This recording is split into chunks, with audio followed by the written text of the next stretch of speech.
All right, peace, everybody. What's going on, family? Hopefully, everybody's doing well. Been a minute since I've been on. Welcome to Aboriginal Global Media. I am your host, the infamous Ghetto Scholar. And we are back to have another wonderful conversation and open up some of the activity or open up to your awareness the activity that is taking place over the next few weeks and months. We got a lot of events coming up. And we want to get back in tune with the community. This is, of course, our new YouTube page. The other page got shut down, but that's okay. Because we made some negotiations and we got back on YouTube. And I know we're streaming right now on Facebook, Instagram, streaming on X, and should be streaming on I think that's it. I'm definitely not on TikTok right now. They probably would shut me down real quick. What's good? Share this video with all of your family and friends. We're about to have a dynamic conversation on something that I think is probably gets overlooked because it might not even seem like it's that important. But it should be at the top of conversations. Up there with health and then relationships and economy and all of those other things. So hit the like button as you come in. Get the algorithm up. We want to fill the room up. Share this with your family. We're here to talk about why our idea of perfection may be psychologically dangerous. What are you talking about, my brother? My brother? All right. So I'm not sure what Instagram got going on, but let's try to refresh them. Let's check on our live. There we go. All right, we are live on Instagram. I'm just making sure. I know you heard me in the background. What about Facebook? Let's check all our cues so that we can make sure that we are live on all of these platforms. Streaming. Oh yeah, there we go. All right, so we got everything cooking. We got everything cooking. Peace to the Facebook fan. Peace to the IG fan. Peace to the YouTube crew. All right, yeah. So, announcements first. Let's go to our announcements. What's going on in our world, in our indigenous world? Well, we got a few things coming up. I'll start here. Of course, y'all know every August we are cooking with our Indigenous Summit. Indigenous Summit 2025, August 15th through 17th, here in Atlanta, Georgia. And we have a great concept because of the things that we are doing. So I'm just going to lay out the schedule. Friday, we're going to touch down and do a meet and greet. It takes a village night. And we just meeting everybody, greeting everybody, letting people come up, tell them where they come from. We got food, a talent show. We definitely going to have the plant indigens in the building because ain't nothing like being happy. And we're going to do our Science of Mating session. Some of you have been to the Science of Mating session that we do at the summit. It's for singles and couples. And it's just a festive night of questions and interaction when it comes to us using our indigenous and tribal ancient systems to map out the psychology and compatibility and all that type of stuff. So Friday night is going to be fun. Then we coming back Saturday morning. Give it up, Saturday morning.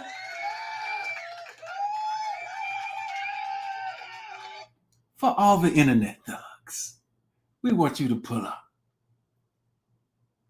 Aboriginal boxing tournament. Yes, from 11 a.m. to 1 p.m., we will be fighting. We want you to bring your gloves, bring your headgear, bring your mouthpiece, and fight before the people. And so we have, we got the weight classes and we got the whole registration that's going to be available for that. So as you continue to keep your eye out for aboriginalvillageproject.org, that's the website, aboriginalvillageproject.org. You'll see registrations for the boxing tournament. We'll be talking about it more online as we go live and on videos and all the social media platforms. And it's an opportunity for brotherhood. You don't know if you got a brother till you fought him. I'm talking about martial science fighting. I'm talking about training. I'm talking about going to the gun ranges. I'm talking about that type of activity, which we've been doing for years, but some people are new to it. This is our first boxing tournament. And so me and brother Washak are going to put this on behalf of the various entities and instrumentalities that are helping run this.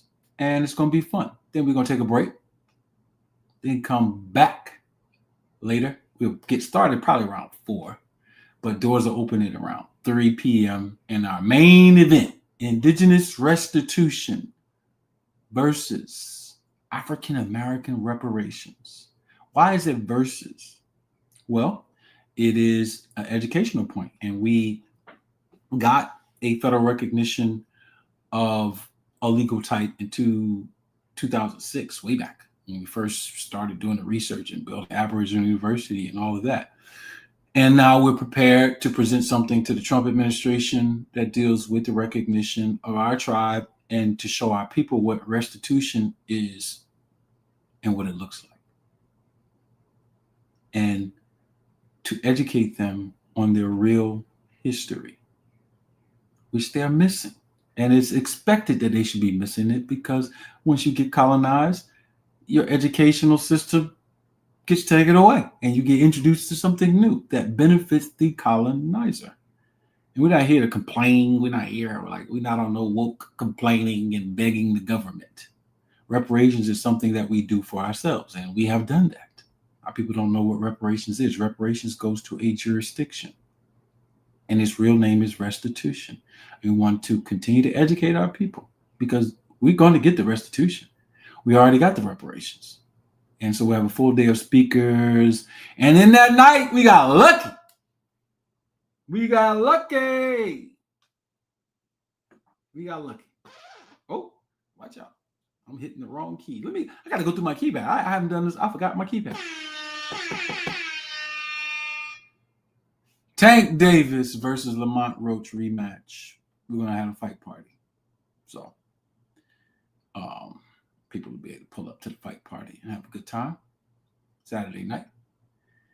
And then Sunday, we have our tribal park day. We usually go from about 4 p.m. to about 8 or 9-ish. Basketball, dance, open mic, food vendors, all that.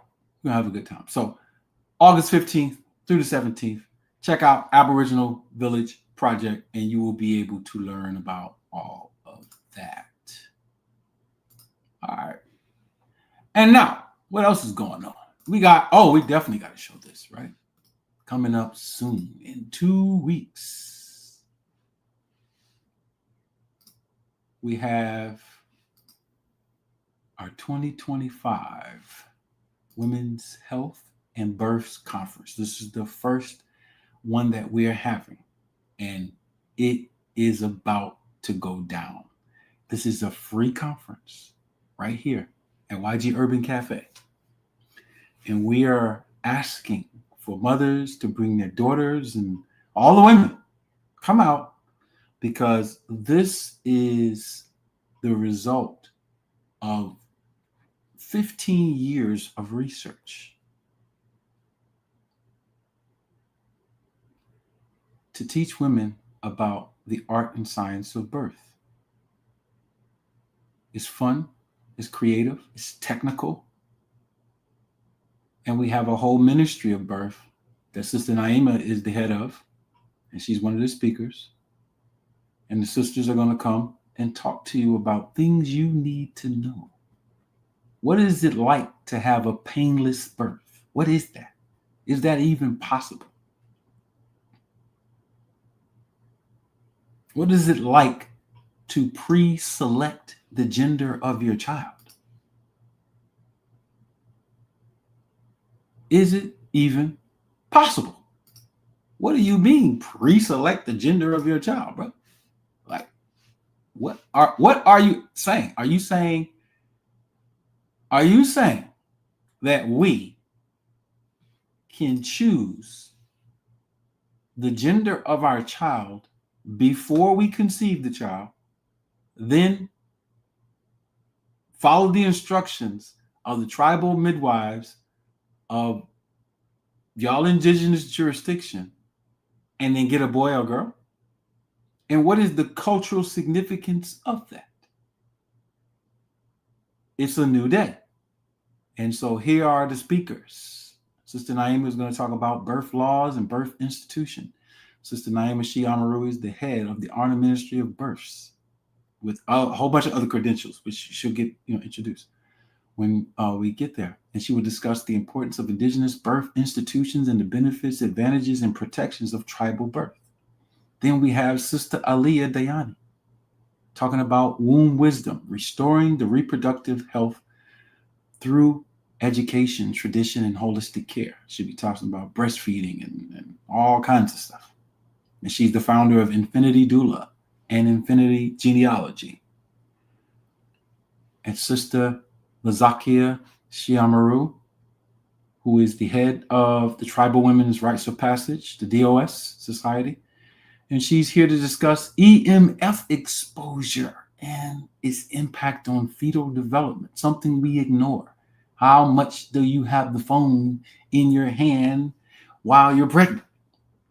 And the radios and the TV screens and the everything around you.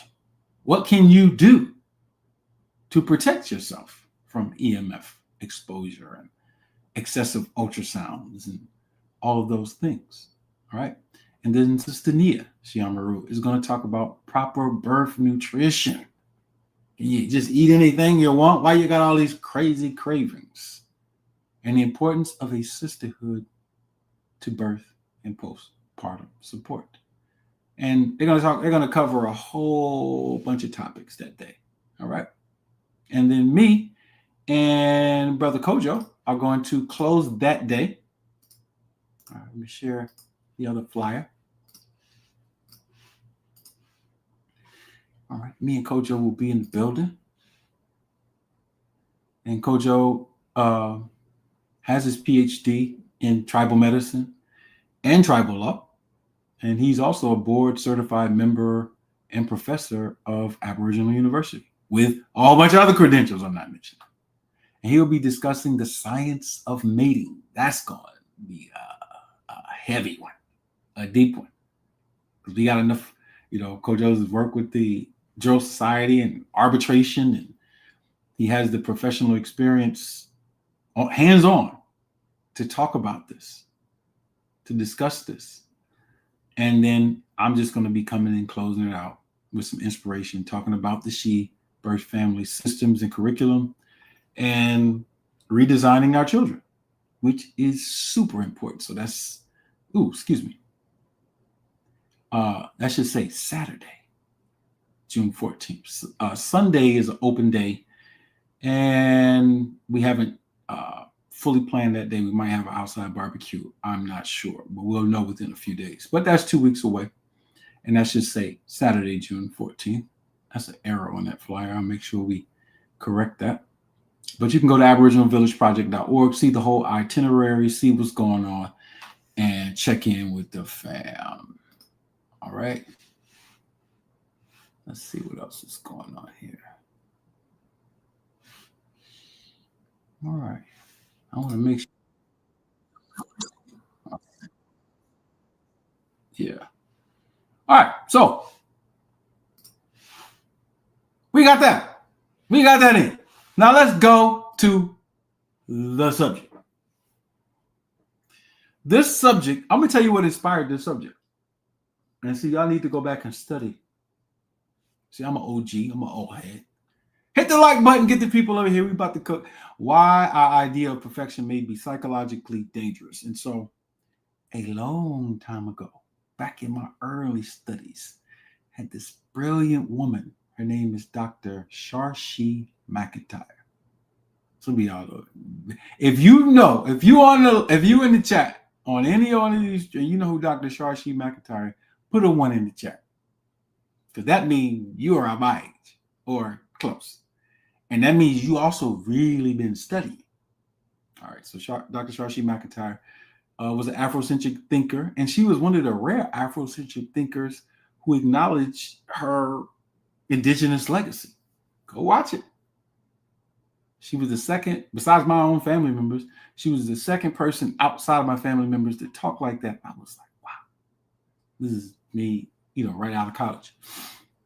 And so, absolutely, she's brilliant. Adrian Marie 14 says, I love her. Yeah, she is to be loved. She got the whole great grandma energy, but sharp. And so she did this lecture on epistemology and European religions. And I love this lecture so much. You need to go back, I'll put her name in the chat. Dr. CHARSHEE McIntyre. Sharshi McIntyre. I'm putting it in the chat. And y'all can look this up. Go look at her lectures. See, some of the old OGs and the old heads and the mothers and the elders, they was on it, bro, as far as the connection. And then it drifted away.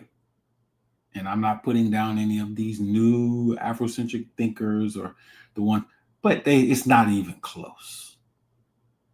These was the ones who knew that their grandmas had told them they was indigenous and they was bigging up Africa, bigging up ancient indigenous America. And it's interesting to see how that world existed because I grew up in my young studies in that world. And so to see what's going on today is wild. But she did a lecture. And the lecture was on epistemology. So this is what we're going to do. We're gonna, this is the classroom today.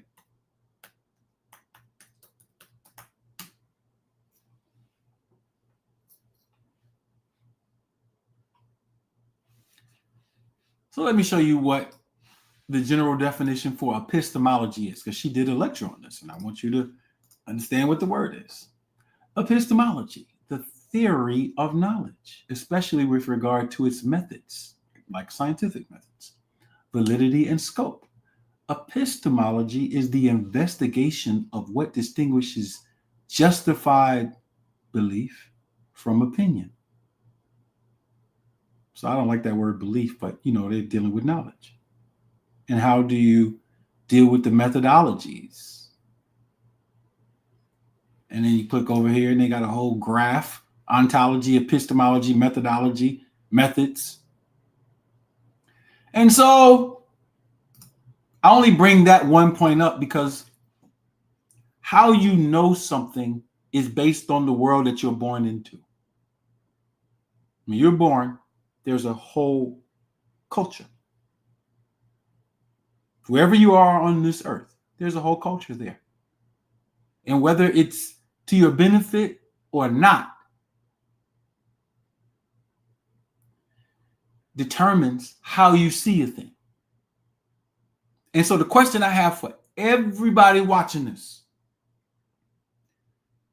is a 3-part question.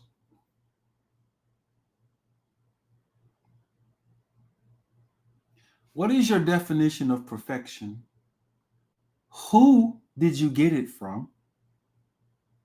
And who or what would you define as perfect? So that's 3 questions. Your definition of perfection. Who did you get the definition from? Under what conditions? And who or what is perfect in your mind? Because we use the word all the time. How many times have you said, well, nobody's perfect. I'm not perfect. You repeat it. We repeat it. People say it all the time. I do not say that. And there is a reason I will never say it. And it's not even if your level of understanding is that I'm not perfect. I could probably agree with you, just in a colloquial sense, right? But not in the fundamental or absolute sense, colloquially, which means that your understanding of the word, I know what you're trying to say, but from my fundamental stance and absolute stance and cultural stance, you're confused. I'm not going to address you and always try to prove the point because it's not that serious in the sense of, everyday conversation. So let's look up the word perfection. Might as well, right? Let's look up the word. What is perfection is the first question. So, check this out. Let's see what they say. The condition, state, or quality of being free, or as free as possible from all flaws or defects. Now, that's the general definition. What am I trying to get at? What I'm about to say now is going it might make you think I'm crazy, but just follow me for a second. So their definition is the condition, state, or quality of being free, or as free as possible from all flaws or defects. So now you know what we got to do. We got to look up what's a flaw or a defect. A mark, fault, or other imperfection that mars a substance or object. Mars it. Imperfection. Okay. Got a flaw. What's a defect? A shortcoming, imperfection, or lack. Ooh, lack. These are some interesting things. So now, let's ask AI, who is perfect? Let's ask AI.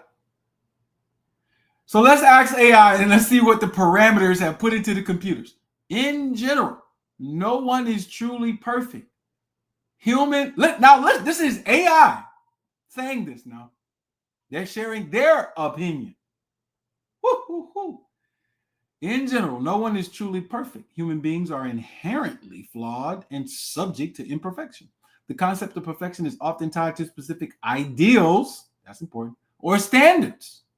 And these can vary greatly between individuals and cultures. Because I was about to ask y'all a question. Give me, in any other language, indigenous languages or ancient language, a word that is synonymous with perfect. Some of you are linguists. Elaboration. Subjectivity of perfection. Subjectivity. One person is considered perfect might not be what another considers perfect. Different cultures and individuals have what? Different values, beliefs, and expectations leading to varying definitions. Humans are prone to making mistakes, experiencing emotions, and having weaknesses. These aspects of our being are not inherently bad, but they contribute to the reality that no one can perfectly embody all desirable qualities. All right. Let's do this. Perfect. Perfect. It's a compound word. What does the word per mean? Per. Definition. Per. For each. By means of. So per means by means of. Fect. The word fect means to make or do. So by means of action or doing something. The word perfect means the means by which something is done.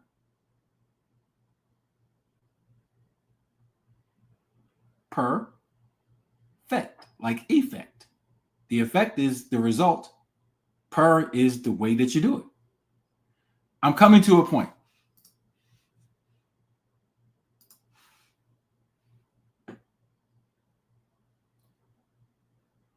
This concept, as we have it right now in the world that we live in, grows out of a Judeo-Christian ideology.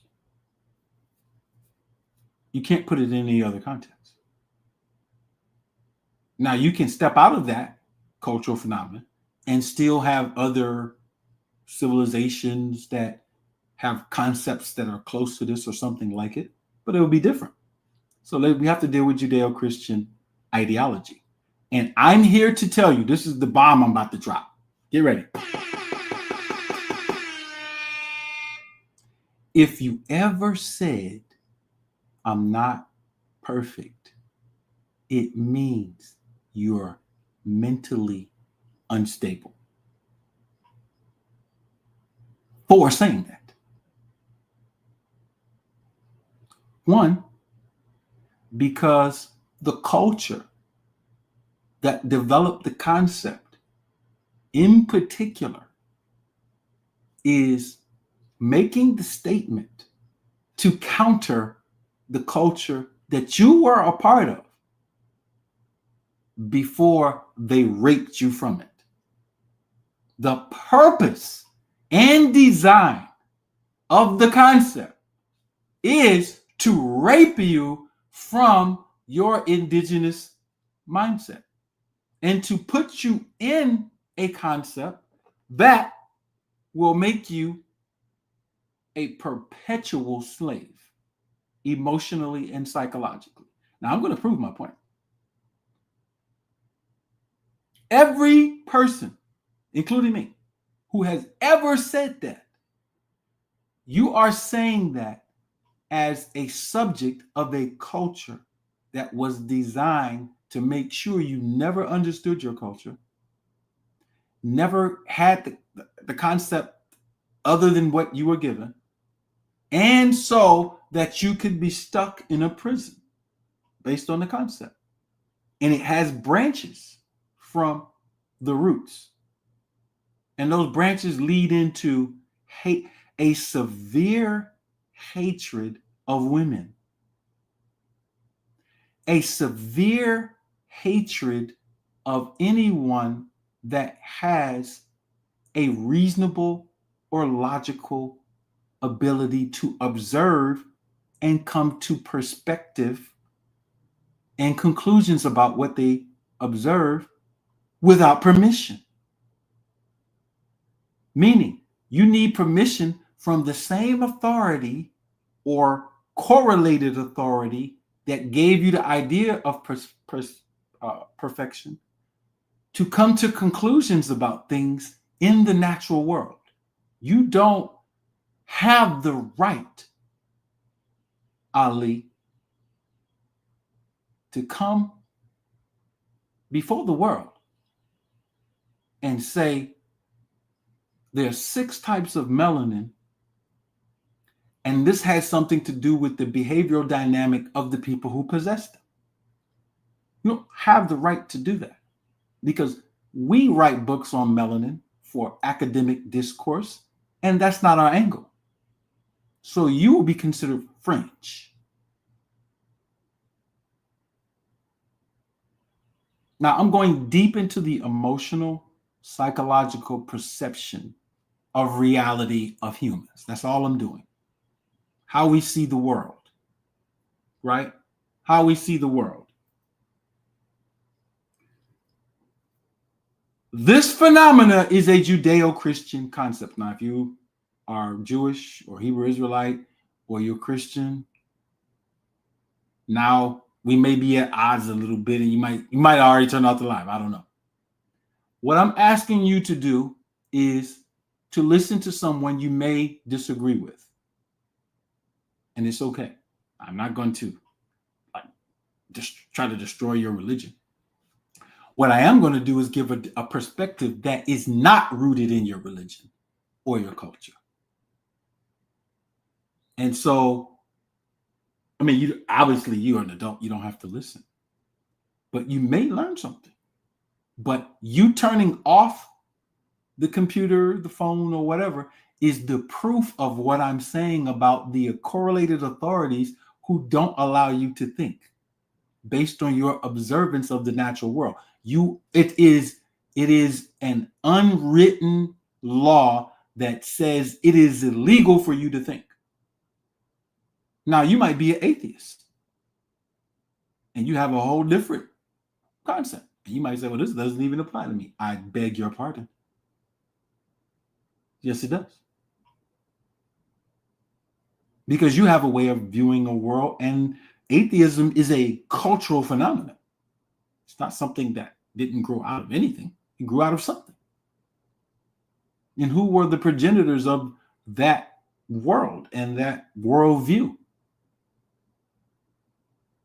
I would argue it was not necessarily your people, which is not a bad thing, because just because your ancestors did something don't mean it's right or functional or healthy. A lot of people do that. Oh, my ancestors ain't. This is okay. Well, obviously your ancestors did something dysfunctional. How did you get in this situation? And so now I want to get to the real part of the conversation. Listen to these notes, because I wrote these notes down when I first looked at this series of lectures. But this is what I came up with in my mind. And this is going back 2007 when I was writing curriculums. Well, I was already writing curriculums as the principal of a private school right there in Philadelphia, North Philadelphia. Shout out North Philadelphia.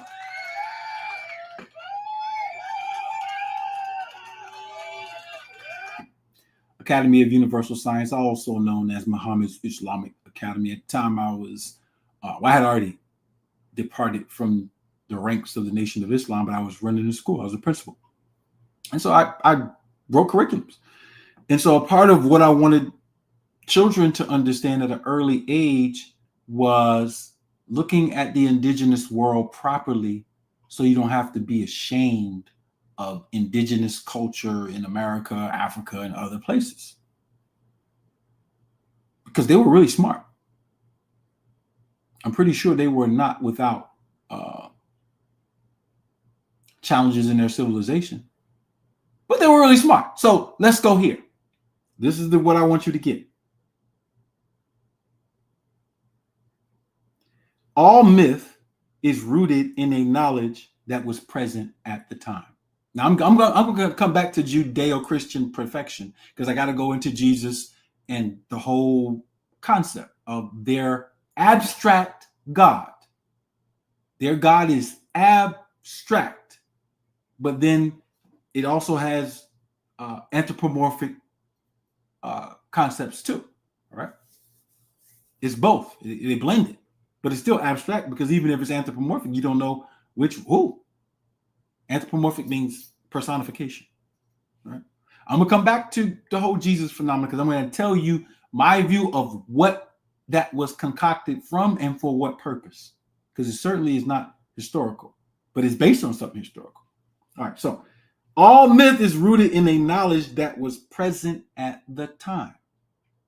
Humans cannot conceive something that's outside of an observable reality.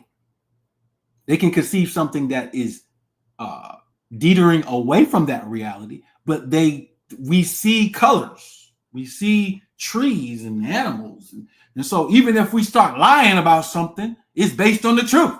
That's what I'm trying to say.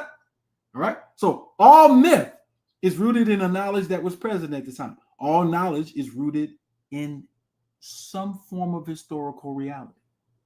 All of it. And all reality is rooted in experience in the natural world. Let me say those three again. All myth is rooted in a knowledge that was present at some time. They're talking about Osiris and his brother killing him. Like, this was based on something, events.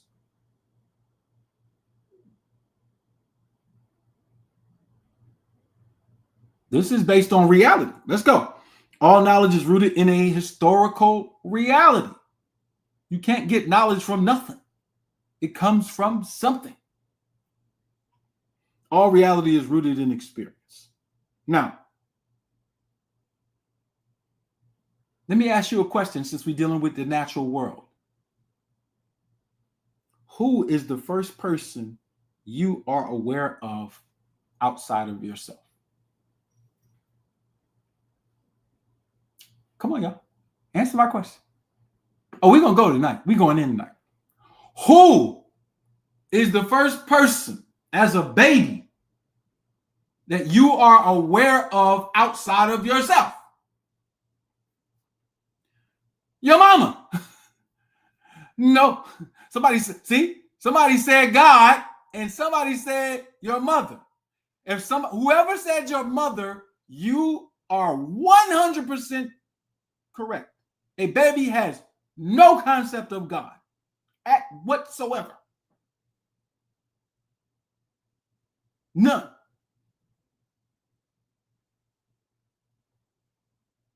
Now, that doesn't mean there is no God. I'm not arguing that point with you. I'm dealing with reality.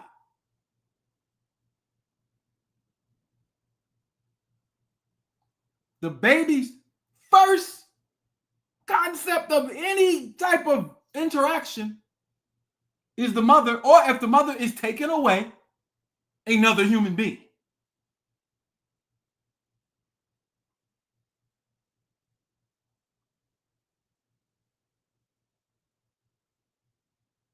Now, it's interesting that you also find this in all throughout all cultures, except for one.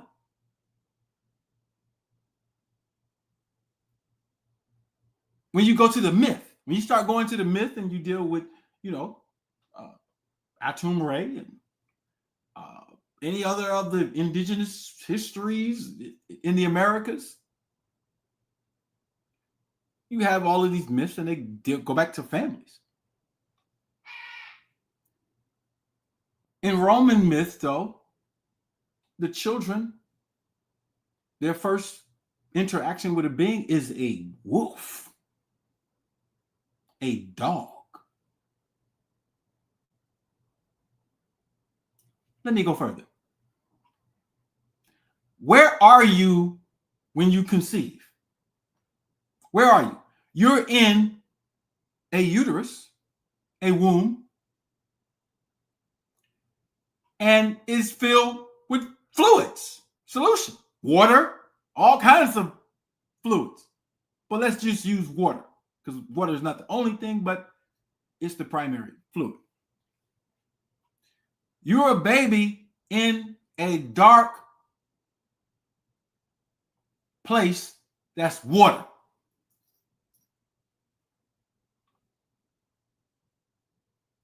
Then things are happening innately. For instance, what is making the baby turn in position to go and make its head move towards the cervical region so that it can come out head first? We talk about this in our tribal birth workers class.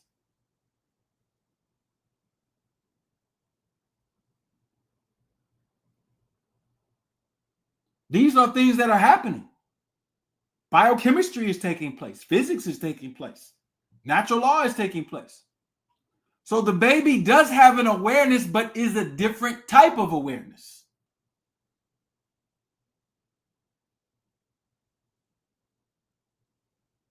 But it's in this dark womb, no? Why is that important? All of the myth systems I'm talking about, you can go to the Olmec Mayan, you can go to Africa, to the Egyptians or Tamarians or whoever, and most of the older classical civilizations have a birth story of things being born from primordial waters. What is that telling you? It's telling you some people had common sense because they took the birth that we all experience and applied it to all the other births because they're all similar. Where does the seed go? It goes inside of a dark place under the ground called earth. And you need what? Water to make that seed crack. So this whole concept of a dark primordial womb and being born is everywhere. It's even in modern science. Oh, well, it's just space and then something miraculously happened. But space is dark. And then a seed. An explosion. I don't agree with that, but we just use that basic concept. So now we have this where indigenous people are really smart.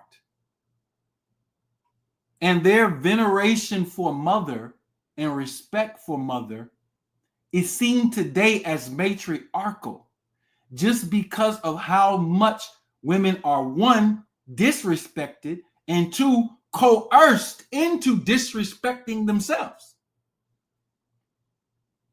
It's such a swing in the pendulum.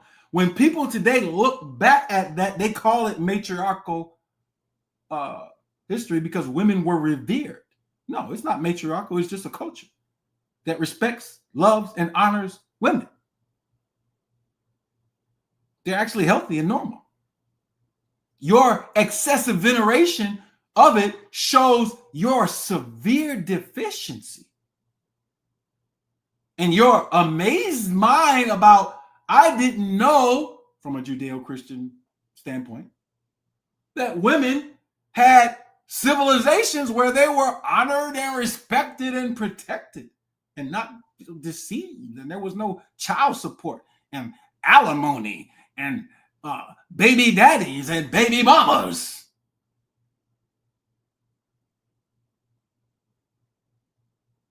You see how when you break out of the womb of a culture that was imposed upon you that could possibly be dysfunctional, you look at the world and the world starts making sense and you so far out of sense, you go crazy. So now you look at that, you're like, look, I want to be worshipped. I'm a goddess. Give it up for the goddesses in the door.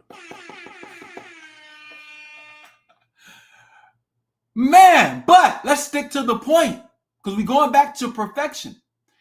My point in telling all of that is in the indigenous world, God is not abstract. In the indigenous world, God is not abstract.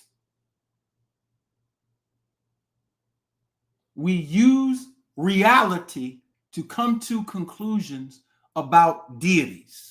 Or a deity.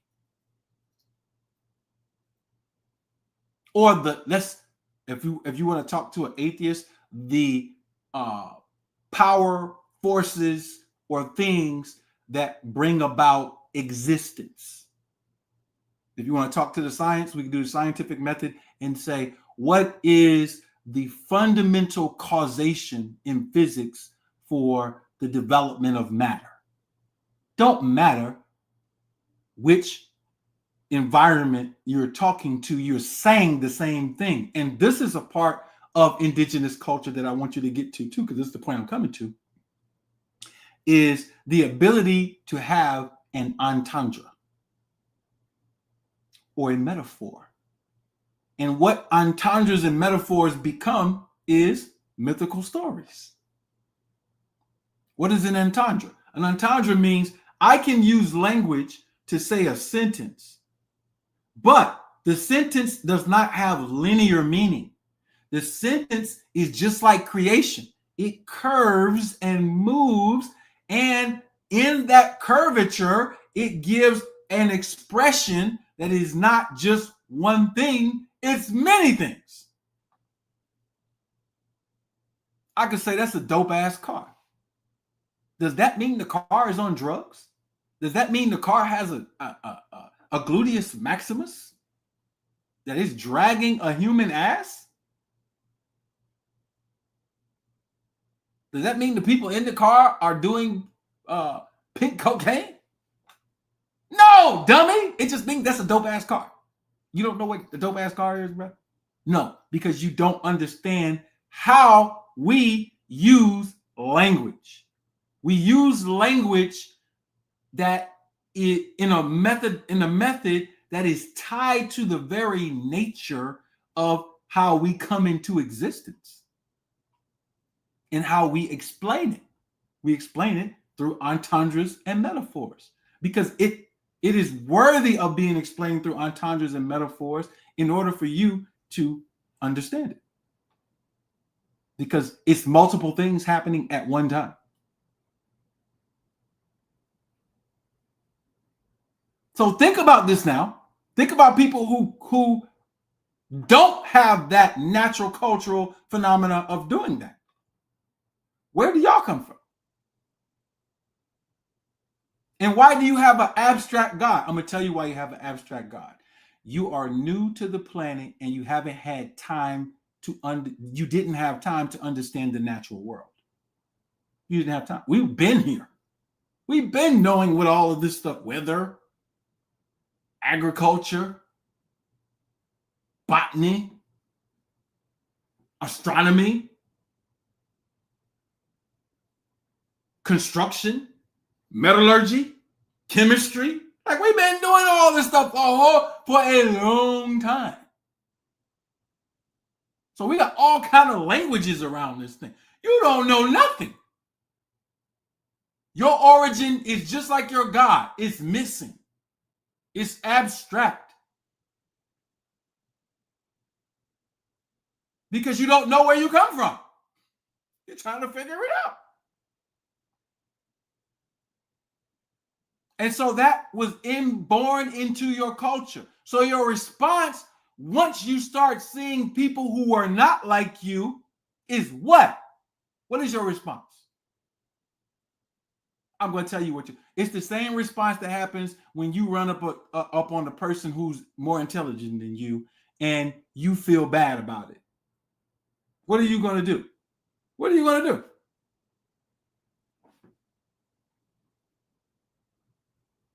You're going to hate.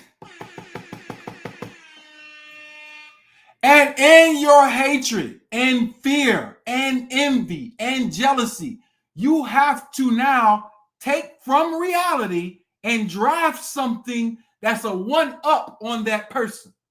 You got to draft something that's a one-up. Now, go back to the statement. All myth is rooted in a knowledge that was present at some time. All knowledge is rooted in some historical reality. All reality is rooted in experience. So if you lack any experience, you don't have the historical reality, and you don't have a knowledge of this time to produce mythos in these entendres and metaphors, what are you going to do? You're going to one-up them and you're going to say, okay, y'all got gods, ancestors, I got all this stuff. You know what? We're going to make a God. We got to make one. And our God has to be better than anything that you ever made. And your stuff has to become pagan. And ours has to be better. So now what we're going to do is we're going to come up and we're going to create a concept. The God is abstract, right? And we're going to take from your Osirian, all these sons and daughters that were mythical heroes, and we're going to make our hero. And their first hero was who? Who was their first hero? On the record, by the way, who was their first hero? Their first hero was Serapis.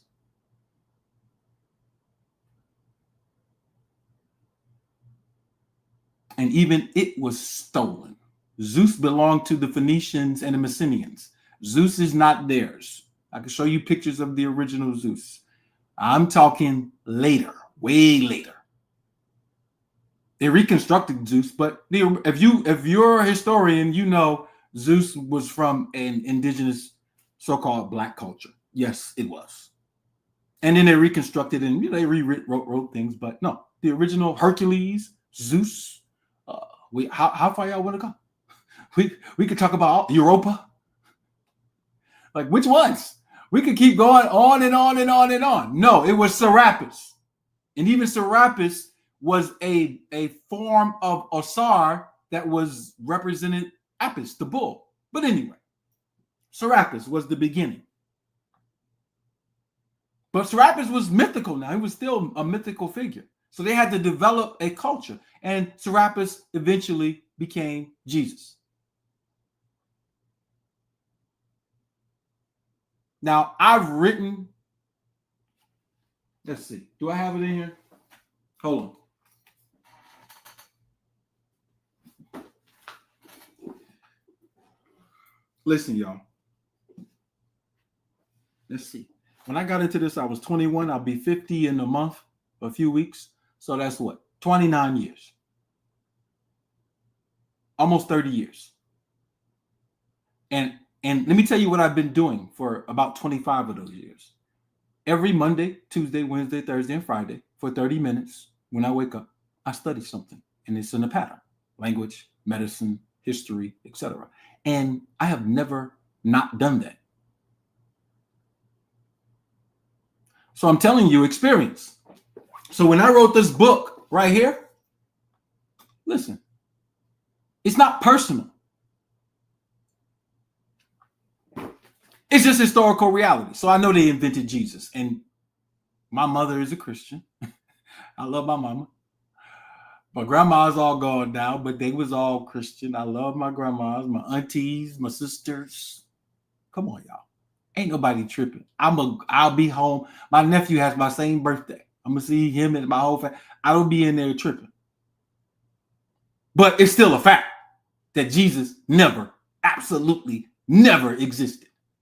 And you have to comb through all of your literature because you might not have the technical ability to do that. I could prove to any scholar in 120 seconds, and they will shut up and they will not be able to do. They won't be able to say anything. Literally 120 seconds. That's all I need. So my point to you is they developed this abstract character, then they personified him into a being.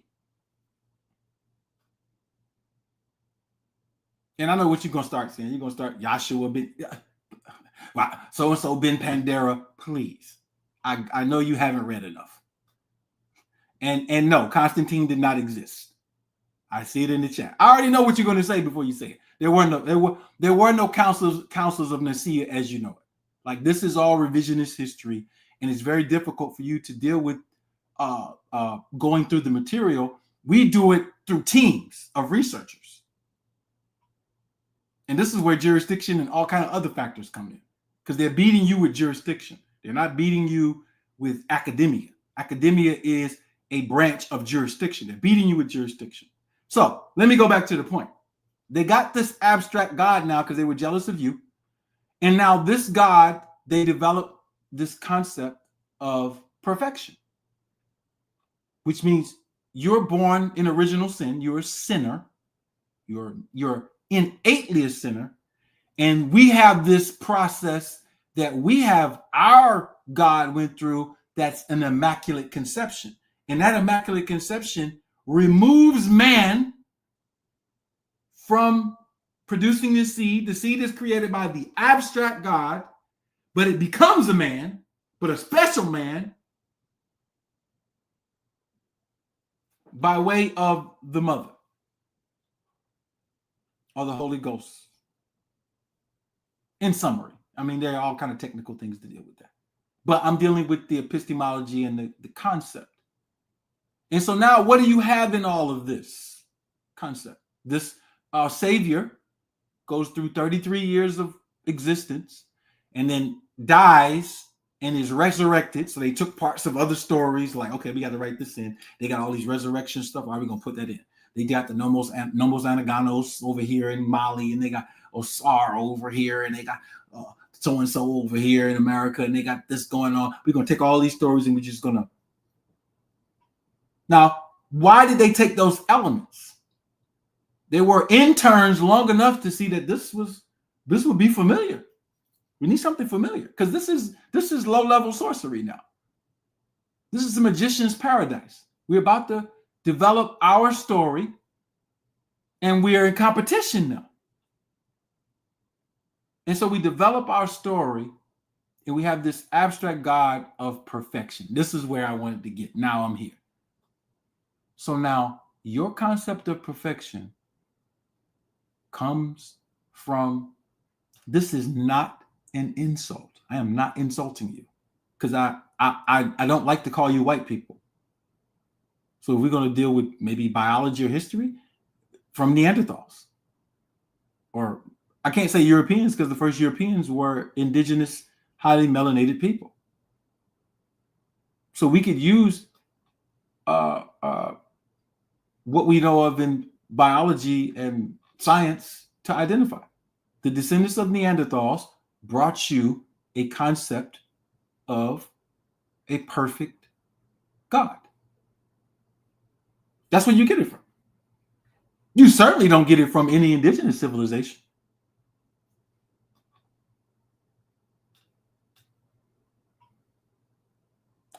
Share in the chat the word from an indigenous civilization that is perfect.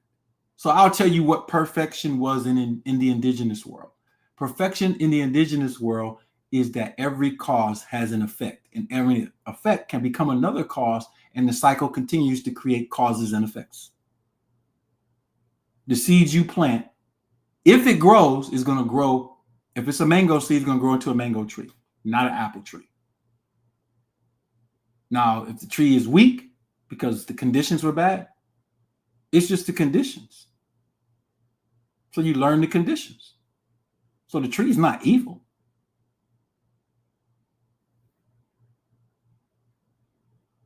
And then when we go down into what we call science, everything has error codes. Error codes are a part of how you create development. So in the indigenous world, ancestry and divinity is developed. It is a developed thing. It's just not present in that way and perfect. It's developed.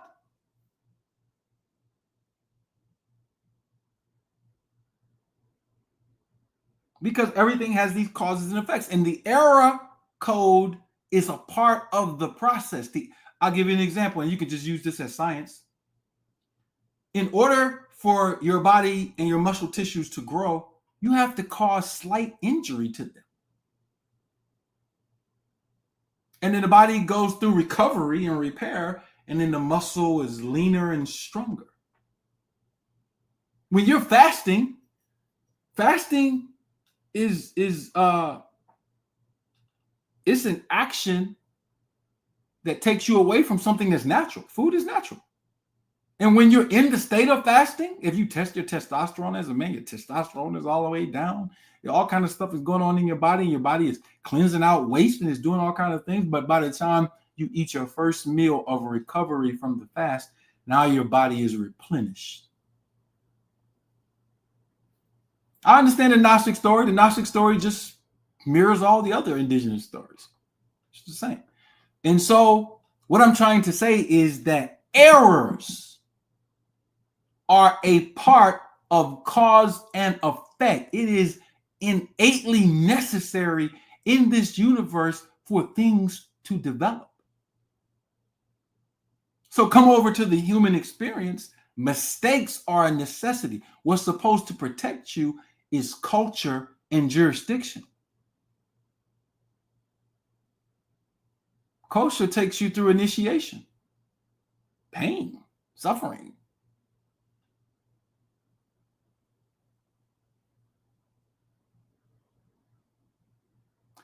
So if I was speaking in the indigenous world, I would say this: you have to make mistakes for perfection to exist. Because all perfection is giving you back the seed that you planted. That's what perfection is. So everything you do is perfect. That's proving that the universe is based on absolute laws, not philosophy. Because that's what they did. They moved into philosophers for you. And we live in a world that's based on absolutes. But the first thing you learn in Western philosophy is that there are no absolutes. You see how this game is played? And so now the abstract God is perfect. He has a perfect son by way of not regular sex. Not a regular sex. Immaculate conception. So this conception is different than the other conceptions in their worldview, which is what makes it perfect. So now if you're living in that worldview, how do you view children? How do you view heterosexual relationships? How do you view your conception of your child? How much energy do you put into studying child conception? The science of mating. You don't. So you know how many people I have counseled people that have been married for years and they never set and had a set definition for understanding what the word marriage actually means. He's just going through the motions. That is what you call a spell. Intelligent, alive, mentally intelligent people don't do that. That is a spell.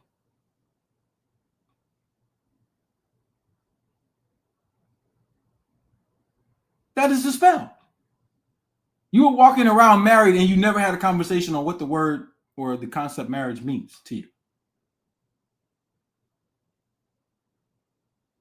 Think about this.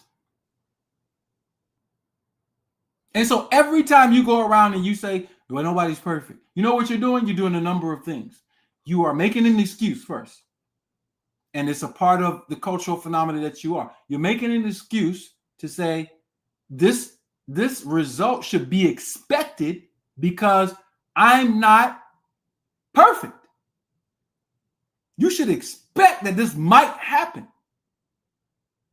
So what does that gradually do? It gradually slides the accountability ledger over into a zone, and you could be Afrocentric or whoever you think you are. You saying the same thing that Christians say.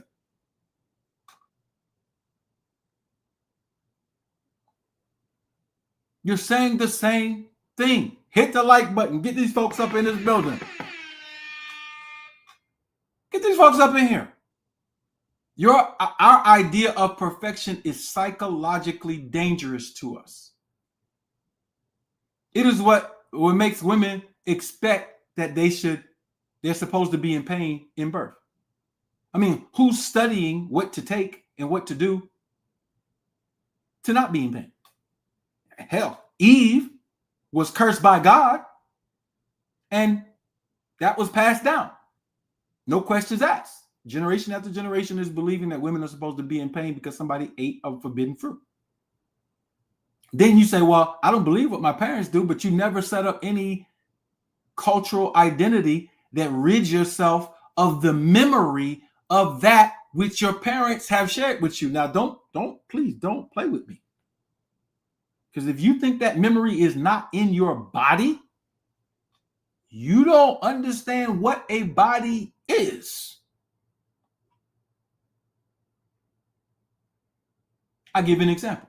Inside of the primordial waters, a baby will make error correction efforts to methylate genetic mistakes from each parent. The baby is in the room correcting error codes from the parents. So you think it's not necessary for you to culturally and jurisdictionally undo the things that your parents believed and acted upon? And you think that you don't have the same thoughts and memory in your body if it's unchecked and not rewired with new thoughts, which comes from culture, which should be expressed in your environment? You got to be out of your mind. You have not learned what reality is. So the reason women are running around here till this day believing that they should bear children in pain is because that is a cultural phenomenon. You're not perfect. Your birth is not an immaculate conception. And so what is Ali talking about? Orgasmic birth. Ew, that's nasty. Why would I want to think orgasmic birth when I come to child? But it's not It's not detestable for you to think that you should be in pain having a child. But I'm crazy. Now, sex and the experience of sexual energy is now taboo to you. And it has departments where it's not supposed to be. Nobody's saying any of us should have sex with a child, but your birth should be orgasmic if you love mother.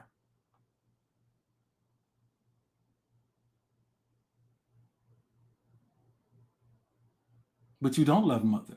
You can't possibly love mother. You can't possibly love mother. You can't even be sisters with the sister down the block for you. You're mad at somebody because they got a man and you don't. You're a fake friend to somebody and you plotting to sleep with their husband or a man. Or you're mad because they're in a relationship and you're not, so you try to break them up. Do you know how vile women have become on this earth? And then they put on the matriarchal goddess mask now, because it's a mask, because you don't know nothing. You don't have anything culturally to as the underpinning. You just put on a new uniform. So now it's a self-fulfilling prophecy. You have become exactly what the plan for you to become was. You exactly become what they wanted you to become. Thinking that you haven't. Because you're a new ager. You're healed now because you saw a YouTube video.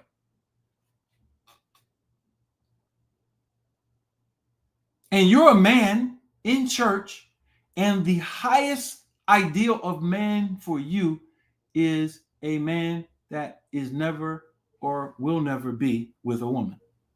That's your idea of the perfect man. You're a man taking your whole family into the institution that teaches you the highest ideal of man is a man who doesn't have a woman. Do you know how crazy that is?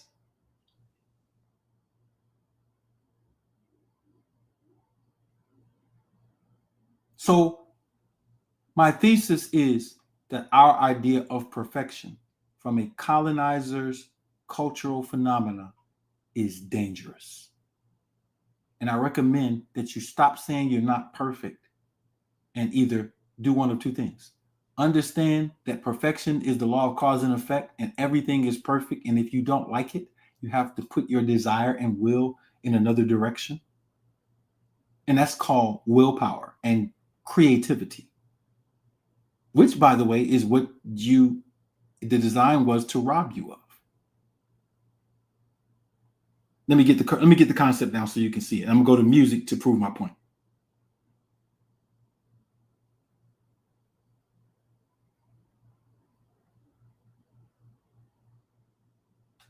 The greatest trick that the abstract pseudo god concept did to us, or ancestry, because our people did this too. They made up fake ancestry stuff and played games with us, and then the ancestors are determining your fate. They did all kind of stuff.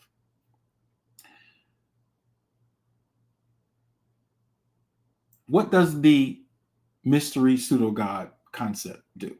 It deceptively takes away your authority as a creator. I said deceptively takes away your authority as a creator. You're still creating.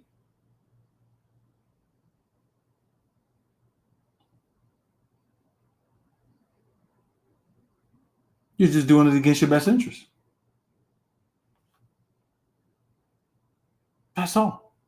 As a matter of fact, in the abstract God world concept of the colonizer, you can't even hold God accountable, but you're held accountable and you're judged.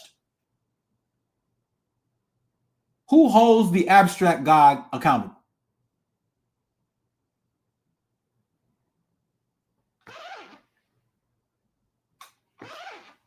Where? Who holds the abstract God accountable? See, because the whole concept is flawed, you can't even think of that. Let me go back. Our music and our art form is always a measure of where we are in our overall health in time and space. Why music and art form?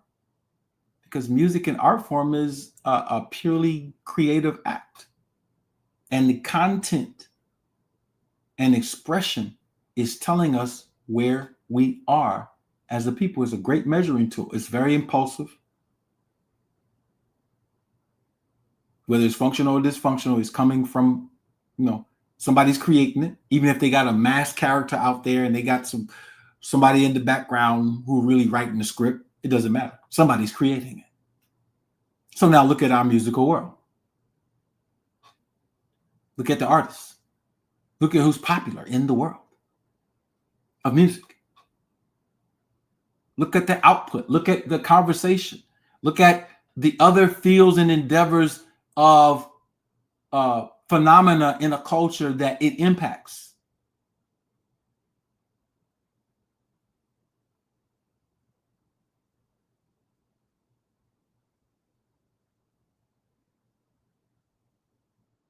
And so what I'm saying is we got to put it. If we want to survive, now I'm getting to the main closing points. If we want to survive as a people, we need a healthy culture and a healthy jurisdiction. That's the answer. That is the answer.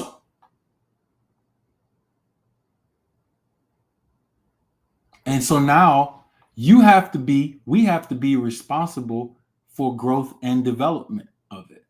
See, when this is I'm gonna tell you, this abstract God is a drug. Because what it does is it takes away your creative power and your confidence that you have the power and authority to create what you need. You don't even feel empowered because the knowledge is taken away from you.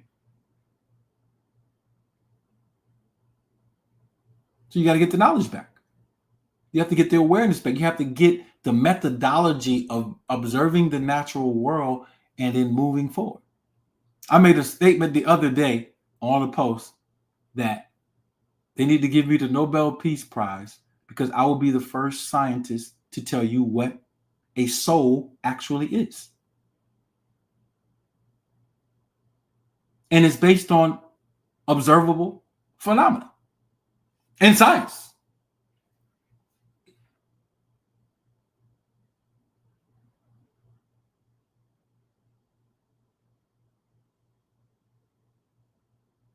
And so concepts that we have, going back again, all myth is rooted in a knowledge that was present at a time. All knowledge is rooted in some historical reality. All reality is rooted in experience.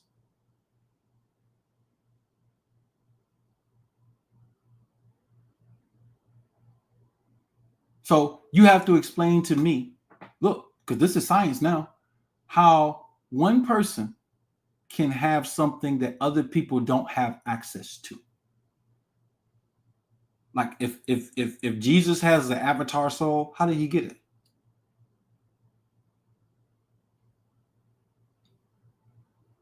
And how is everybody else automatically blocked off from it? Oh, because they weren't born like he was born. So now your order of the day is you must believe it, and you cannot think your way through questioning that thing. You just have to admit you're a perfect slave. Because if that was the case, why not just make one person with a brain and everybody else don't have a brain? They just have like maybe a little something smaller. Like if we could open up people's skulls and prove like, oh yeah, this person's brain is, uh, you know, innately different than everybody else's brain, and nobody's brain can get like theirs. Then you have a case for your argument. You don't have a case for your argument. Like nature is not stupid.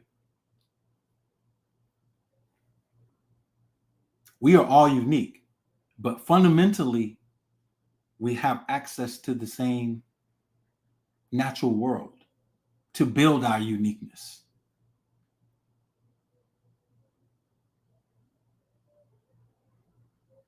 But it takes a world of science to help you build that awareness.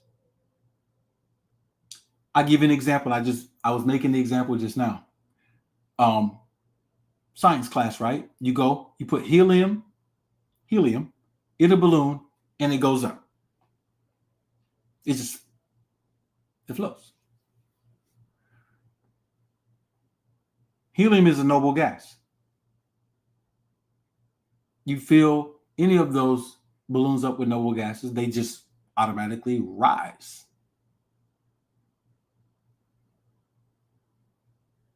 You can blow oxygen from your body into a balloon and you take it outside and it doesn't rise like that. Why? So let's go ask online why helium balloons rise. Let's see how smart AI is. I don't know how smart they are. I'm going to be able to tell how smart they are.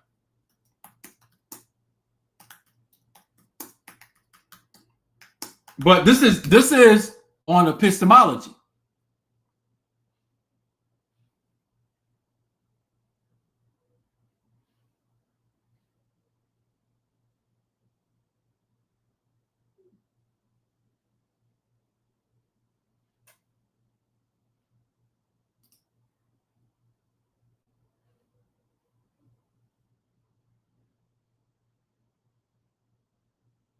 So here we go.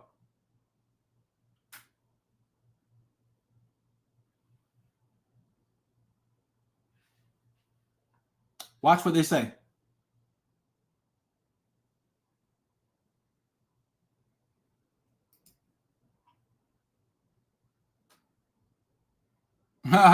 They sell oxygen. Let's see if we can pull this up. All right, so check this out. Now this is just epistemology, right? All right. So I'm going to use this example so I can show you. I don't know what they're going to say. Let's see.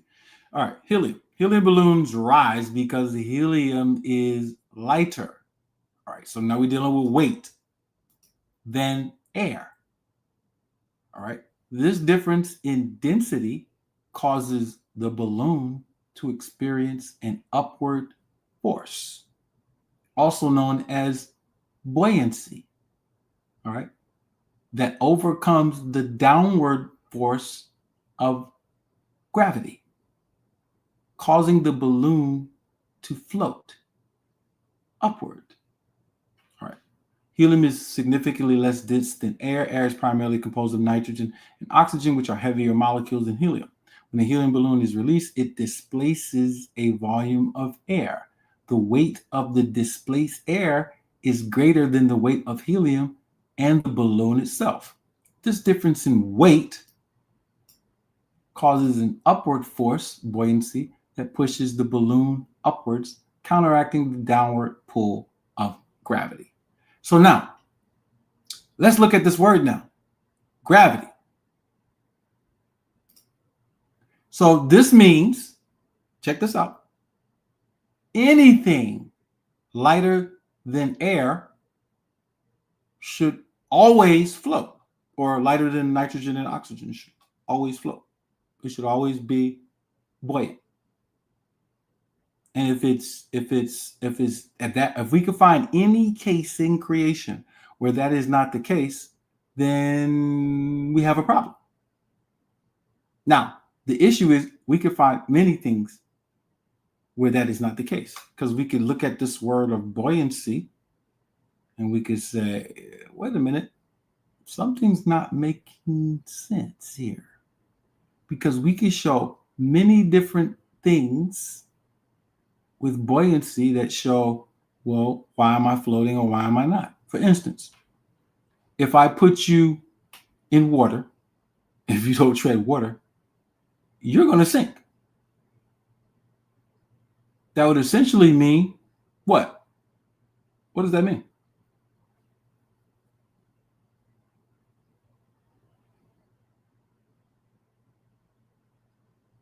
That means you're heavier than water. So I'm going to now put a boat in the water. Is the boat heavier than you? Is it? Why is the boat floating?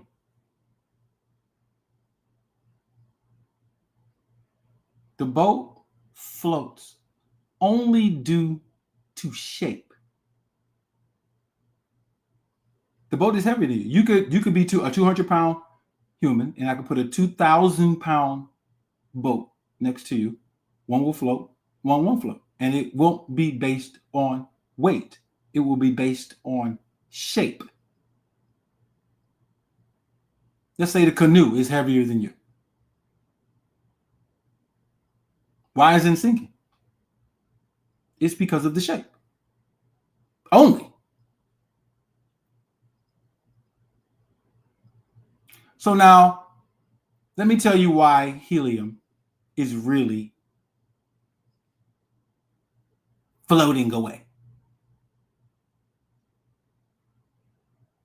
Helium, argon, neon.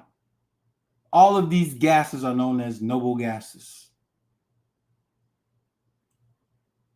And the fundamental thing about noble gases, and I'll show it to you. Let me show it to you so you can see it. Now, what does this have to do with Jesus and the idea of perfection? Oh, trust me, it has everything to do with it, and I'm about to show you. It has everything to do with it. Let's go over here. Let me show you this.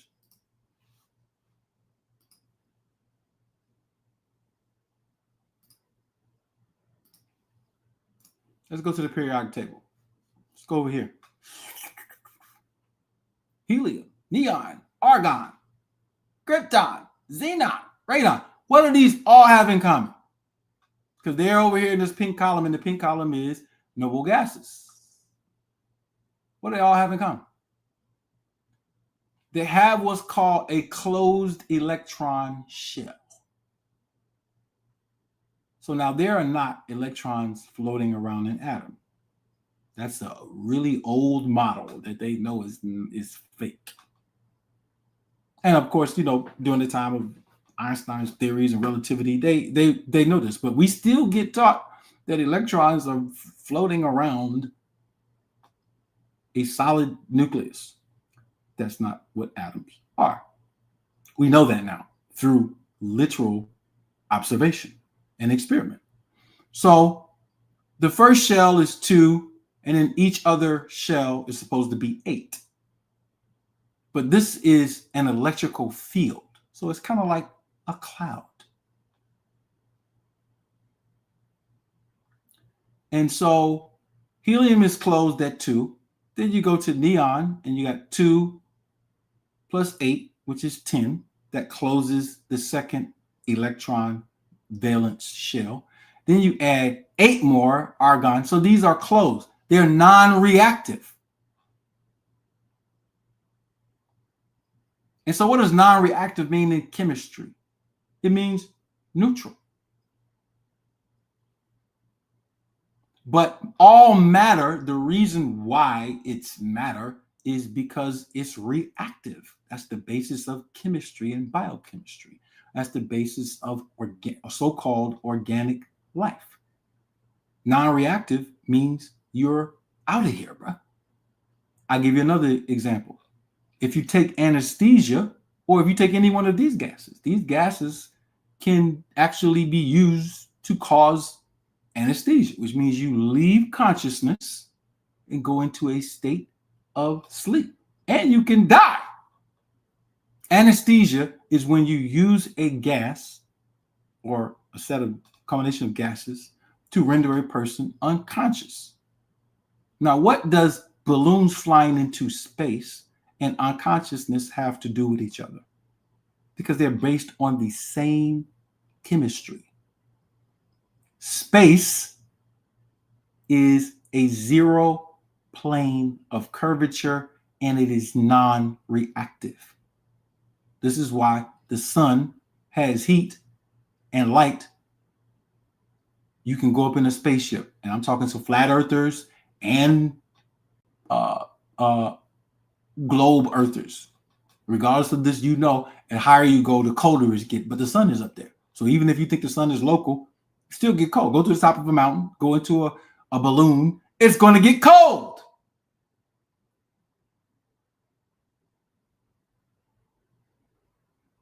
For the spherical Earth people, you go out into space, it's cold. So how is the heat being transferred from the sun to the Earth? Space is non-reactive, just like these gases. As a matter of fact, if you want to know the secret, what space is inert gases.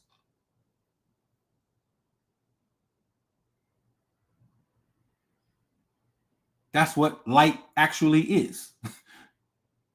That black stuff is an inert quantum gas called light. And the other stuff that's shining is radiance. Roy G. Biv, you learned this in school, but you learned it the wrong way. Roy G. Biv is the seeing spectrum. Then they say, oh yeah, you can go outside of the seeing spectrum. You go past ultraviolet, you go below the infrared, and what do you get? Black. All color frequencies give you black.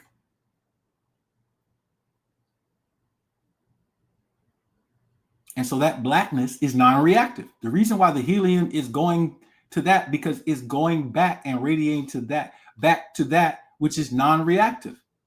So similar.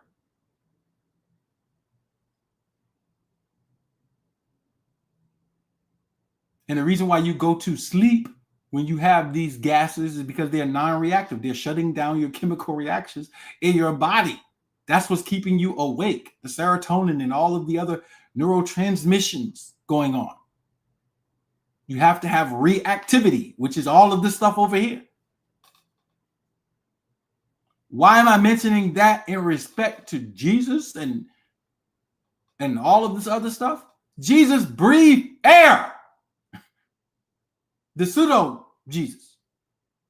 Any human being with a body has to breathe air. They have organs. They have a lung. They have a heart. They have a brain. There is absolutely no possible way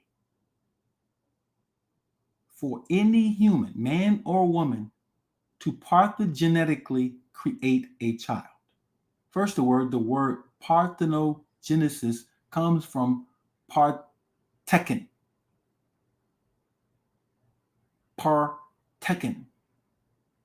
Parthenos is partekin. One is Punic, confused as Greek. Parthenos. Parthenos is Punic,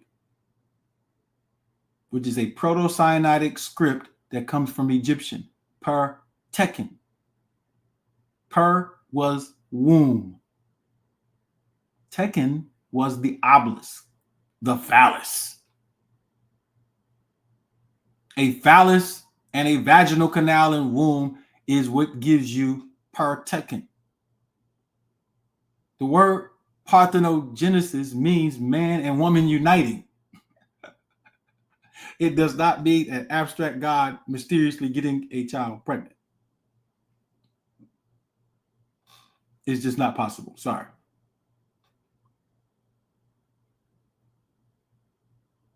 No matter what you want to believe it. You want to believe it now. I know some of you want to believe it. You go lay. I know you got the goddesses online telling you go lay out in the sun.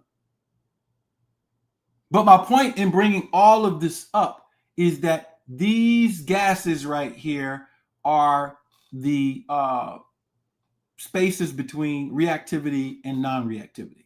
And they actually record all information from all of these elements. They're recorders. And you have these gases in your body. You have them in your brain, your spinal cord, your heart, etc. They're non-reactive. And when you die, you release them.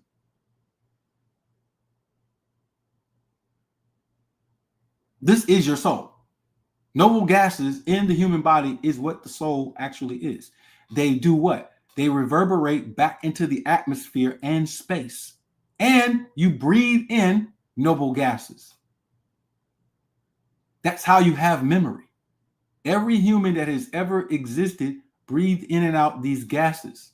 And so your feeling of reincarnation and all of this mystical stuff that you think you're believing, it's just magnetic field memory. And the memory is literally in these elements.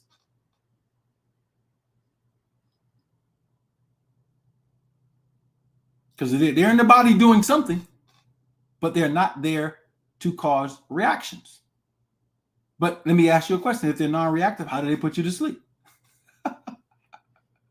Yeah, it's very simple.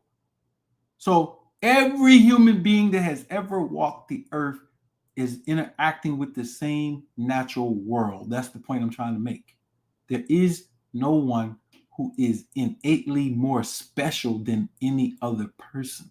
What happens is some people live more purposeful lives in their uniqueness. And because you believe in an abstract God, your creative power is being zapped away from you. Science will always destroy spookism. Science will always destroy spookism. I'm not talking about scientific racism, because I can't come and teach you about what carbon really is in a university, because then I have to deal with the fact that it's in highly concentrated form in some people's skins and not in others. What is the scientific meaning of that? When we start looking at gene codes and methylation and acetylation and other things, what does that mean? Why is that like that? How did it get like that? You can't go to Harvard and these other universities and have that conversation and ask questions about the origins of humanity for real. They want you to all believe that you came from some ancient extinct hominids.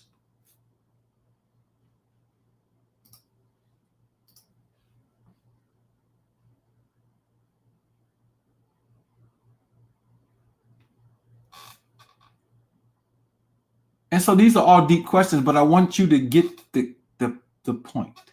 The point of the entire lecture is that someone came, invaded your culture, and the reason why it worked is because some people agreed with the overthrow. Treason. It's just that simple. It's not like, oh, people try to figure out how did we know? Was it the mud flood? Did the mud flood come and did all the trees get cut down and the mud flood came from sprinkling from the water, the giant trees? And then y'all have all of these explanations besides what? The culmination. History is always a now event. The very things that you're doing now as a people to supplant your functional transformation as a people, your healthy existence and your living, is the things that your ancestors did in order to get into this position. Treason, hatred, envy, jealousy, turning on your own people. It's the same thing, is it? And that's how any people are going to fall. It's not that difficult to understand. You're making it like you were a titan and it's impossible for you to fall. Based on the law of possibility, anything can happen within the realm of natural law. It can happen. It happened. We're watching it. You see all of this great magnificence, and you see your people literally tattooed and painted up on the wall. Like, you see it. You got the hairstyles the same and everything. And you like, damn, we was great. We was kings and queens. Yeah, we got to ask it.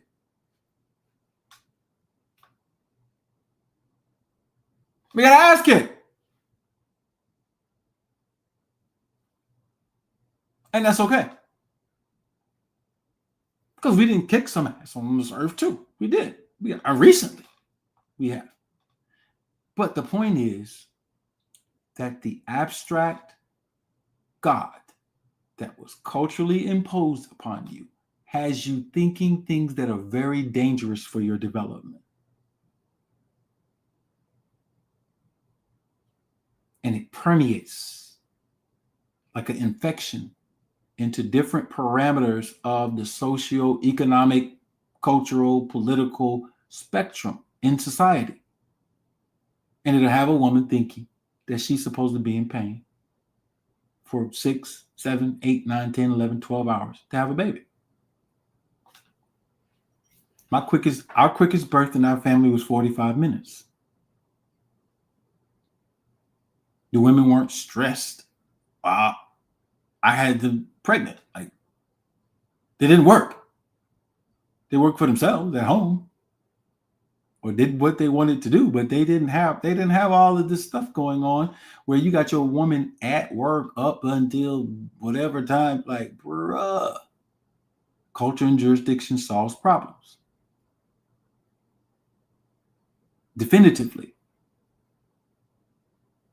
It's possible for you to have a baby in 45 minutes.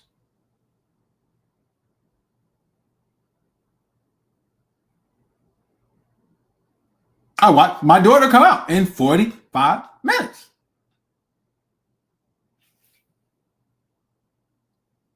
And so it's not speculation. This is experience. And so now when we look back on how those things go, now we can teach people.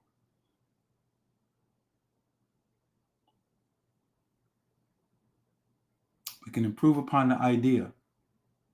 You can have your own immaculate conception.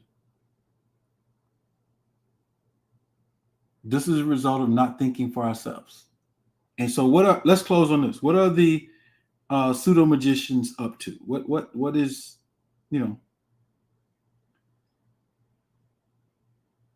want to get to this last point. These magicians, pseudo magicians, understand that if they control the way you think, they can control the way you behave. And so the goal is very simple. Divide the man and the woman through political schemes, economic schemes, social schemes, etc. Make them hate each other. And breed that. Feed it. Make it an incentive. They'll do it themselves.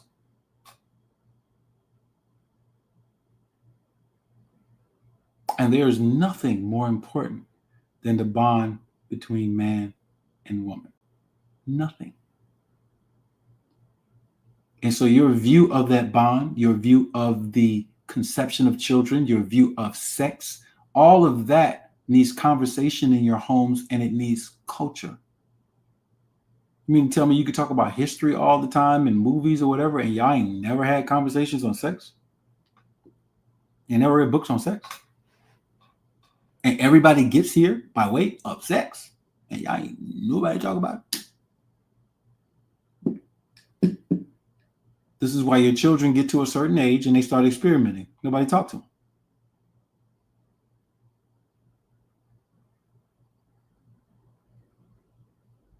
About how everybody gets here. It's taboo. Why is it taboo? It's culturally taboo.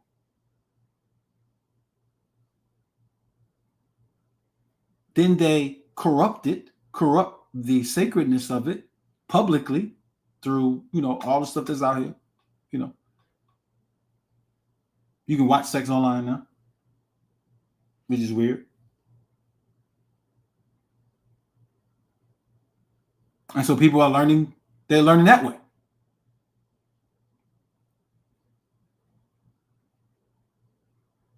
The arousal is down because the health is not good. And let's make this simple. Jesus was not born through sex. That's the whole concept. So that's one of the things that makes him perfect. So if you're born through sex, you're innately what? A transgressor or a sinner. So sex itself is what makes you not immaculate.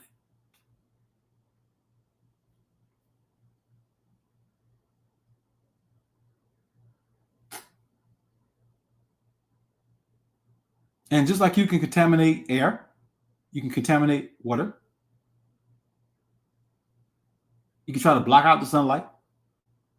You can contaminate the soil. You can contaminate sex. Because besides the earth, the water, the air, and the celestial sphere where we get light, and besides those things, after that comes sex. That's how we stay here. So what do you do to contaminate sex? You rip away the cultural awareness of sex. You rip away the creativity, the uniqueness of its expression, because no one can teach you how to have sex. What you're supposed to learn is culture. The science of mating will tell you whether you have a Mars or Jupiter connection to a woman or a man, or other connections. These are deep science of mating discussions that we have in the tribe.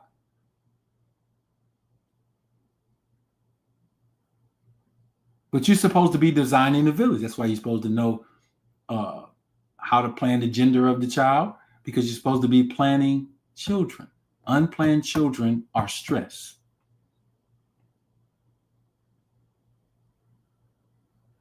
They become chaos because they weren't planned. You're supposed to plan the child.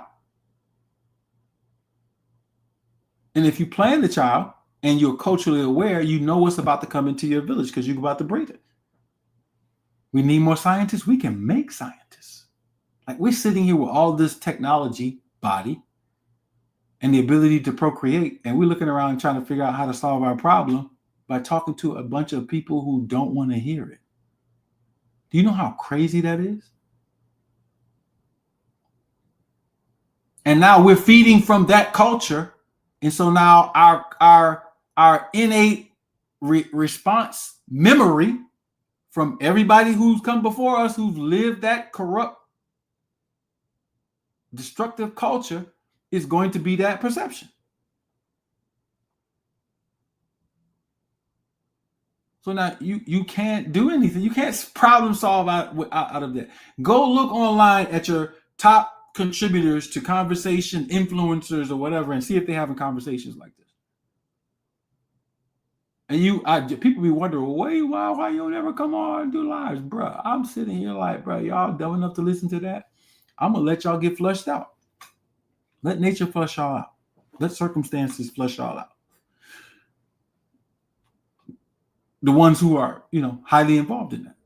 And we are at a bottleneck. You know what a bottleneck is? Where a population is about to drop down drastically to the survival of the fittest.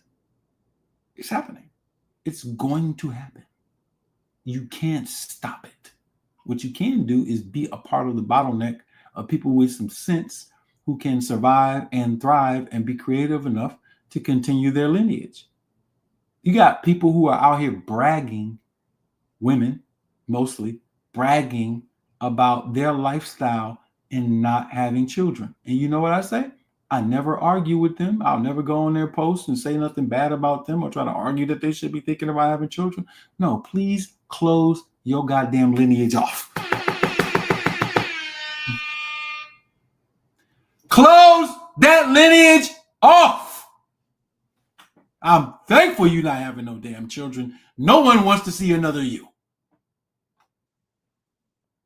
No one. You're doing exactly what you need to do, which is self-delete.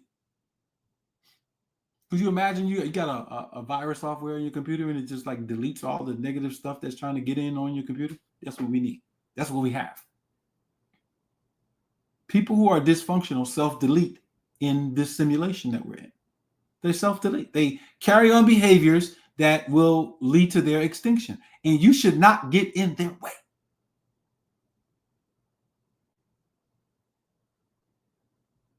Get out of the way. You're in the way, trying to save something that doesn't want to be saved. And you say, well, that's not empathetic. That's not mercy. Allah, whoever is the Rahim, Bismillah, Rahman, Rahim. You don't even know what those words mean. You need to get out of the way.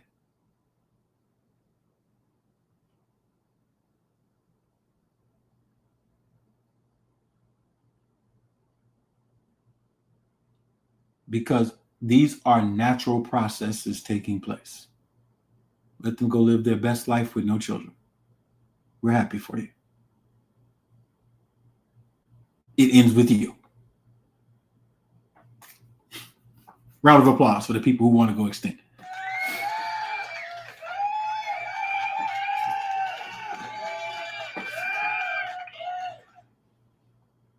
We're not trying to keep y'all here.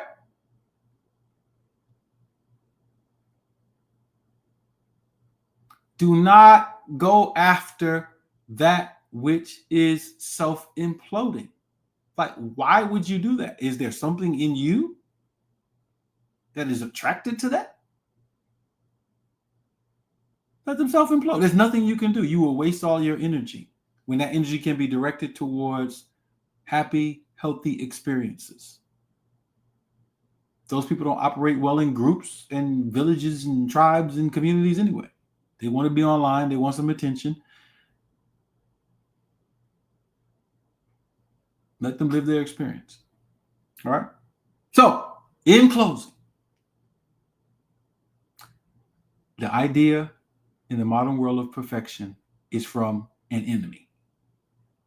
It is a conceptual framework developed by low-level sorcerers to trap you into psychologically dangerous mind states that are based on historically dangerous mind states that grew out of envy for people who had real culture. It is the idea, as they would say in the church, of the devil. In the Quran, what does Iblis say? He says, I was better than him.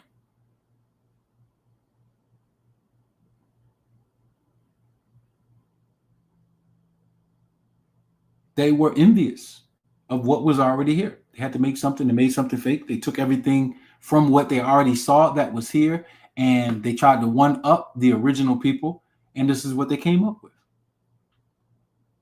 They don't want to hear me talk like this. YouTube might delete this video. But guess what? I'll still have the original. And so, listen, let's get some closing reminders for people who came on late. We have some events coming up. Let's bring these events back up so you'll know what they are. You can go to aboriginalvillageproject.org. Now, keep in mind, if you buy a ticket for this, everything that you purchase from me from now until I'm done doing business in the community is a tax deductible contribution, which means when you file your taxes, if you do file taxes, you can get a write-off for it. And when you go to this page, aboriginalvillageproject.org, you can get the tax deductible form. So you pay for tickets for your family or whatever else you spend money on. It's tax deductible. We are developing a system in Arna where all of our products and services are free, in the sense that you can get a write-off from it. If you don't understand how taxes work, it's just as simple. If you're not in the tribal jurisdiction or don't understand it, you pay taxes on your income. If you are in tribal jurisdiction, you don't pay taxes on your wages that are affiliated with your tribal operations or as an independent contractor. But you can pay yourself a salary, and you can get write-offs for any contributions you've made to a nonprofit, various types of other foundations, etc. It's just a simple thing that you have available. And so if you buy a book, a course, a community class, a ticket to an event from us, it is tax deductible. You can go to aboriginalvillageproject.org. Everything that I do for the community now is free.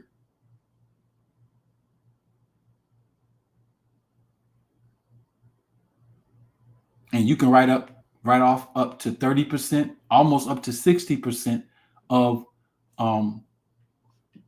things that you have made contributions from your main salary. Some of y'all don't know this. You need to go talk to some tax professionals. Yes, you can write off up to 60% of the income that you gross, or 30%, depending on which entities you make contributions to, whether it's foundations or nonprofits or ecclesiastical entities or something.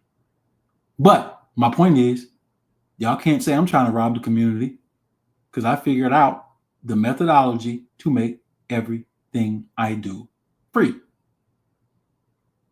And guess what? I could teach it to all of our people in this country legally without no friction, besides the fact that some people will want me unalive. So our Indigenous Summit, August 15th through the 17th, you see all the activities. We'll be talking about that more, and you'll see us advertising and giving more detail about those things that are coming up. And we have, in 2 weeks, In 2 weeks, we have our, trying to find the flyer. Where you at? There you go. We have our Women's Health and Birth Conference, June 14th, 2 p.m. to 6 p.m. Sunday, we might have a cookout. We haven't decided. I'm going to talk to my family and see if we want to go out to the West End and go to the community park and have that cookout. Or we just have one day, we have some fun and relax. But June 14th to Saturday is on. And we got our speakers lined up for that event. All this information is at arnaevents.org or aboriginalvillageproject.org. And we will have a registration for the event. You'll see the flyers on social media. You just scan the QR code, put your information in, because you do have to show ID. We do search procedures. We protect all our events. Yes, but it's free. And let's bring some of our speakers back up. All right, we got Sister Naima, Sister Leah, Sister Lazakia, Sister Nia, and there may be other speakers, sisters who come. We got sisters in agriculture and all kinds of things in Arnold. So there may be other speakers there. Sister Nia is, the other Sister Nia is going to do the cacao ceremony to start it off. And then me and Kojo will be there as well, presenting on that Sunday. This flyer needs to be corrected. It should say Saturday, June 14th. Kojo will be speaking and I'll be closing out. And we'll be at YG Urban Cafe. That's on the West End. All right. That's all of our events. Anyone who needs to reach me, you can reach me at GodBodyOG on Instagram. Amaru Namataga Shiali on Facebook. The websites are there, etc. All the information that you need on me, you can just literally go to this page right here. And you can contact me, set appointments up. You can do anything you need to do. All right. On this page. All right. All right, family. We are winding down. The moment has come. The time had come for us to close out. Thank you for your time tonight. We went an hour and 54 minutes. I was only supposed to go an hour and a half. I'm doing pretty good now. Sometimes y'all know I used to be on these lectures going 4 or 5 hours. That day is over of talking to people that long about things, but I will be live once a week. So we will be we'll be active. Most of the teaching and training that I do is inside the tribe. So I'm always in class. It's some type of class, some classes going on, some stuff with the legislation, government, whatever, something going on. So we need to all be a part of jurisdiction so we can get active in a functional way and stop thinking that we're going to solve our problems from social media influencers. No, we're going to solve our problems in families, in jurisdictions, and culturally. We out.